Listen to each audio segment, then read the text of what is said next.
हाय, good afternoon. आज के video में मैं बात करूंगा अपनी नई book practical neuro endocrine pathophysiology.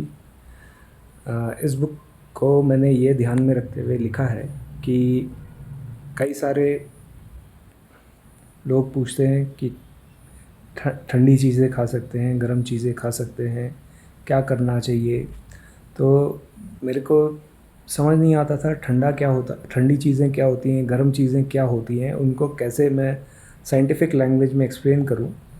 तो मैंने ये थोड़ा सा रिसर्च किया और मुझे जो बात समझ में आई वो ये थी कि उस चीज़ का, उस खाने का क्या असर होता है हमारी बॉडी पे, हमारे मेटाबॉलिज्म पे, हमारे जो जैसे अगर मैं स्पाइसी फूड खाता हूँ तो मेरे को पसीना आने लगता है, मेरे को पेट में एसिडिटी हो सकती है, मेरे को एकदम से एक्टिव सा फील करता हूँ। जैसे चाय पी ली मैंने तो, या कॉफ़ी पी ली तो मैं एक्टिव फील करता हूँ। और वहीं मैंने अगर कढ़ी चावल खा लिए और साथ में लस्सी पी ली तो मेरे को नींद आने लगती है।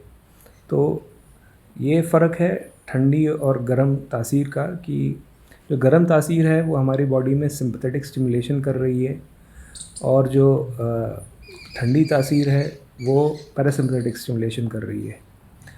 इसको ये कह सकते हैं कि खाना जो है हमारे पेट के नर्वस सिस्टम के साथ इंटरेक्ट करके सिंपैथेटिक या पैरासिम्पैथेटिक सिस्टम को स्टिमुलेट कर रहा है।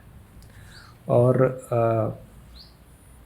जैसे हम जानते हैं कि सिंपैथेटिक मतलब कि फाइट और फ्लाइट रिएक्शन, और पैरासिम्पैथेटिक मतलब कि रेस्ट एंड डाइजेस्ट। तो वही चीज़ जो खाना ठंडा है, ठंडी तासीर वाला है या गर्म तासीर वाला है, वो करेगा।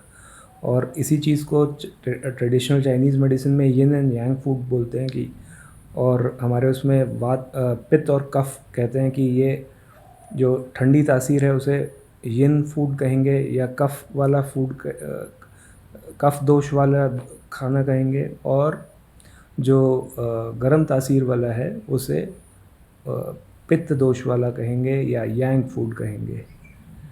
तो इन चीज़ों को ध्यान में रखते हुए मैं समझना चाहता था कि इन चीज़ों को कैसे मैं साइंटिफिक लैंग्वेज में एक्सप्लेन करूं, इसलिए मैंने ये किताब लिखी।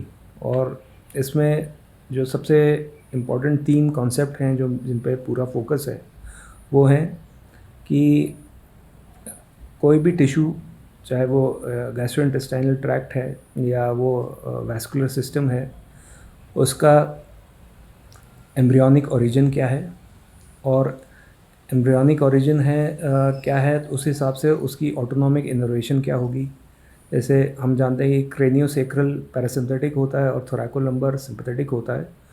तो उस बारे में मैंने आगे बात की है कि जैसी जहाँ जहाँ जो सोमाइट्स से वो अराइज़ किया है, जो न्यूरल क्रेस्ट सेल से वो अराइज़ किया है, उनकी एम्ब्रियोनिक ओरिजिन क्रेनियोसेक्रल है या थोरैकोलम्बर है, उस हिसाब से उसकी ऑटोनॉमिक इनर्वेशन क्या है।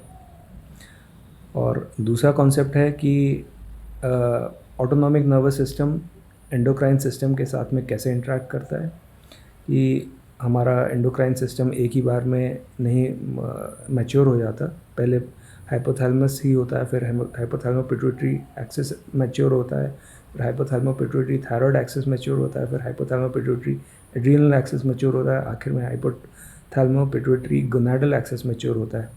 और फिर वापस जब ये रिवर्स होने लगता है तो सबसे पहले डीजेनरेट हाइपोथैलेमो पिट्यूटरी गोनाडल एक्सिस होने लगता है अराउंड मीनोपॉज, फिर हाइपोथैलेमो पिट्यूटरी एड्रिनल एक्सिस डीजेनरेट करता है, फिर हाइपोथैलेमो पिट्यूटरी थायराइड एक्सिस डीजेनरेट करता है, और फिर आखिर में पैन हाइपोपिट्यूटरिज्म हो जाता है।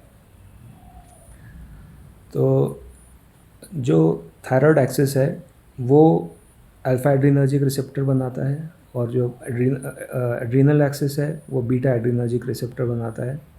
तो इस तरीके से ये ऑटोनॉमिक नर्वस सिस्टम के साथ में इंटरेक्ट करते हैं। ये दूसरा फैक्ट हो गया।